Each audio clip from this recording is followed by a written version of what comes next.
Hi everyone, I hope you're doing well. I just wanted to jump in quickly this month and give you a bit of an update on what's been happening in the property and finance space, because there's been a fair bit of noise around interest rates, the federal budget, negative gearing and capital gains tax. As always, this is just my take on things. It's not gospel. Some of these budget announcements still need to pass through Parliament and be properly fleshed out. But I wanted to give you a simple version, I guess, of what I think it means. Firstly, interest rates. In May, the Reserve Bank increased the cash rate. It's now sitting at 4.35%. The next meeting is due around mid-June. And at this stage, most people are expecting that rates should stay on hold. The main reason behind that recent interest rate increase was inflation, still a bit sticky, along with the global energy pressures. But the broader view from a lot of economists and lenders seem to be that we're still probably going to see one more rate rise before the end of the 2026 calendar year. So while nobody has a crystal ball, I think it's worth being prepared for that possibility. Rate increases obviously mean higher repayments. They can also reduce your borrowing capacity. So it's something to keep in mind if you are thinking about buying, refinancing or investing at some stage in the near future. The other big topic has been the federal budget. So the main things that are going to affect our world is negative gearing and capital gains tax.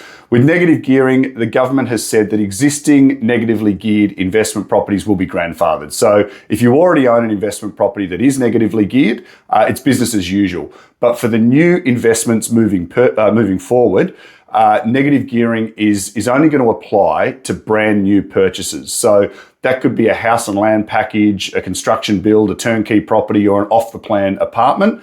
But if you buy an established property, you wouldn't be able to claim the negative gearing aspect of that under these proposed changes. Then there's the capital gains tax. That only really comes into play when you sell a property, and it affects how much tax you pay on the profit that you've made. The proposed change here is not being grandfathered in the same way. So whether you already own an investment property or you buy one in the future, the new capital gains tax rules are likely to apply to you when you eventually sell that property. The exception is if you buy a brand new property from this point forward. In that case, you may be able to choose which capital gains tax method applies when you actually sell that property. So that's either the current 50% discount method or the new inflation-based calculation.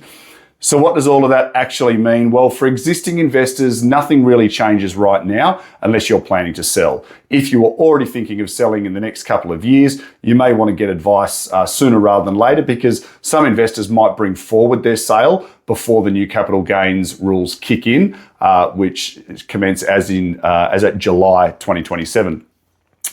That could mean that we see a bit more property come to market over the next 12 months. And that may create some opportunity for buyers, including first home buyers, because more stock usually means a little less competition. But longer term, I'm not convinced that these changes will make property dramatically more affordable for first home buyers. The government's view seems to be that if investors are less attracted to established properties, then first home buyers may have less competition.